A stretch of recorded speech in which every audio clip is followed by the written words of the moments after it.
السلام علیکم۔ کراچی آج ایک اور خوفناک واردات کا شکار۔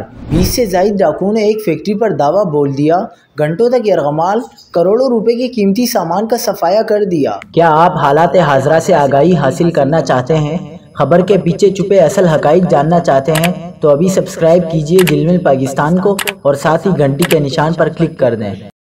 آپ کو بتاتے چلیں کہ احسان آباد فیز 1 وہ مقام جہاں رات کی تاریکی میں 20 سے زائد ڈاکو ایک فیکٹری کے اندر داخل ہوئے۔ چوکیدار کو پہلے یرغمال بنایا گیا، پھر بے رحمی سے شدید تشدد کا نشانہ بنایا گیا۔ کئی گھنٹوں تک لٹیروں کا راج رہا اور پھر وہ سب کچھ لوٹ کر لے گئے جو ان کے ہاتھ آیا۔ فیکٹری مالک کے مطابق ڈاکو 25 قیمتی مشینیں، 3 لیپ ٹاپ اور دیگر سامان اپنے ساتھ لے گئے۔